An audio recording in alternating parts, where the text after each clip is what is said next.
శిశు మందిర విద్యార్థులు ఎవరు పొరపాటున ప్రవర్తించరు, పొరపాటుగా మాట్లాడరు. పక్క వాళ్ళని తల్లిగా భావించేటువంటి లక్షణం వాళ్ళకి మాత్రమే ఉన్నది. మిగతా ఉన్న చెడ్డోళ్ళు అని అన్నారు, కానీ శిశు మందిర్ లాంటి స్కూల్ తక్కువ ఉన్నాయి తల్లి. అటువంటి స్కూల్ పెరగాలి.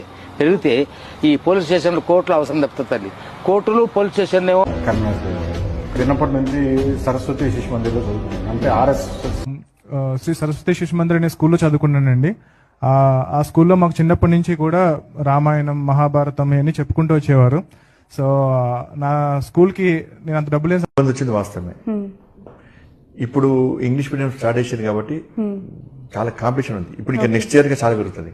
ఓకే, వాటిని స్ట్రెంథెన్ చేయబోతున్నారు.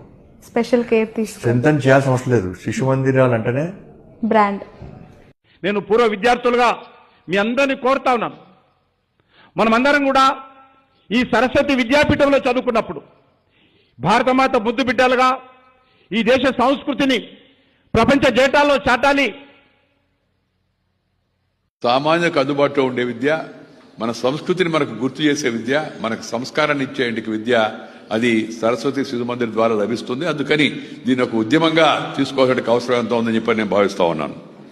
ఈ ఎడ్యుకేషన్ అనేది, నేను కూడా శిశు మందిర్లో చదువుకున్నోడ్నే. 10th క్లాస్ వరకు, 5th క్లాస్ సగం వరకు ఆదిలాబాద్ లో చదువుకున్నా. తర్వాత మళ్ళీ కరీంనగర్ షిఫ్ట్ అయ్యి కరీంనగర్లో చదువుకున్నా. భారతీయ సంస్కృతి అభివృద్ధి కోసం కృషి చేస్తున్న సరస్వతి విద్యాపీఠం పాఠశాలలో సదాచారం ప్రత్యేకం ఒక ప్రణాళిక, ఒక సబ్జెక్టు.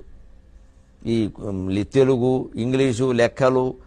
सरस्वती शिशु मंदिर देश के अंदर हजारों की संख्या में जिनकी चेन खड़ी है, बिना किसी सरकारी सहयोग के संचालित हो रहे हैं. और इसकी शुरुआत पहले तो आपने जो शिशु मंदिरों का हवाला दिया, मुझे लगता है कि शायद आपने उन्हें नजदीक से जाके नहीं देखा है. मैं उनसे जुड़ा हुआ रहा हूं और वहां सांप्रदायिक भेद. कुछ स्वयंसेवकों ने शिक्षा में क्रांति लाने के लिए विद्या भारती नाम का संगठन करा थे. करीब 25,000